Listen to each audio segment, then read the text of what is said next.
When I did my graduate studies at the Middle East Institute at Columbia University's School of International Affairs, I took many courses on the question of the Middle East conflict. Semester after semester, we studied the Middle East conflict as if it was the most complex conflict in the world, when in fact, it is probably the easiest conflict in the world to explain. It may be the hardest to solve, but it is the easiest to explain. In a nutshell, it's this. One side wants the other side dead. Israel wants to exist as a Jewish state and to live in peace. Israel also recognizes the right of Palestinians to have their own state and to live in peace. The problem, however, is that most Palestinians and many other Muslims and Arabs do not recognize the right of the Jewish state of Israel to exist. This has been true since 1947, when the United Nations voted to divide the land called Palestine into a Jewish state and an Arab state. The Jews accepted the United Nations partition, but no Arab or any other Muslim country accepted it. When British rule ended on May 15, 1948, the armies of all the neighboring Arab states, Lebanon, Syria, Iraq, Transjordan, and Egypt, attacked the one-day-old state of Israel in order to destroy it. But to the world's surprise, the little Jewish state survived. Then it happened again. In 1967, the dictator of Egypt, Gamal Abdel Nasser, announced his plan, in his words, to destroy Israel. He placed Egyptian troops on Israel's border, and armies of surrounding Arab countries were also mobilized to attack. However, Israel preemptively attacked Egypt and Syria. Israel did not attack Jordan and begged Jordan's king not to join the war. But he did. And only because of that did Israel take control of Jordanian land, specifically the West Bank of the Jordan River. Shortly after the war, the Arab states went to Khartoum, Sudan, and announced their famous three no's: no recognition, no peace, and no negotiations. What was Israel supposed to do?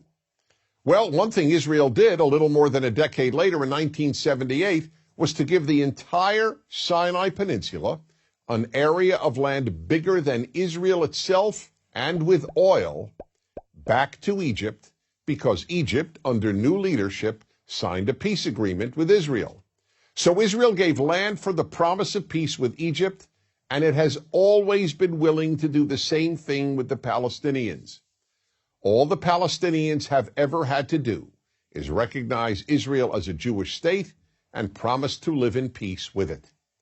But when Israel has proposed trading land for peace, as it did in 2000, when it agreed to give the Palestinians a sovereign state in more than 95% of the West Bank and all of Gaza, the Palestinian leadership rejected the offer and instead responded by sending waves of suicide terrorists into Israel. Meanwhile, Palestinian radio, television, and school curricula remain filled with glorification of terrorists, demonization of Jews, and the daily repeated message that Israel should cease to exist. So it's not hard to explain the Middle East dispute. One side wants the other dead. The motto of Hamas, the Palestinian rulers of Gaza, is, "We love death as much as the Jews love life." There are 22 Arab states in the world, stretching from the Atlantic Ocean to the Indian Ocean. There is one Jewish state in the world, and it is about the size of New Jersey. In fact, tiny El Salvador is larger than Israel. Finally, think about these two questions. If tomorrow Israel laid down its arms and announced, "We will fight no more," what would happen? And if the Arab countries around Israel laid down their arms and announced, "We will fight no more," what would happen? In the first case, there would be an immediate destruction of the state of Israel and mass murder of its Jewish population. In the second case, there would be peace the next day. As I said at the outset, it is a simple problem to describe. One side wants the other dead.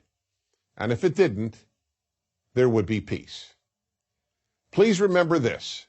There has never been a state in the geographic area known as Palestine that was not Jewish. Israel is the third Jewish state to exist in that area.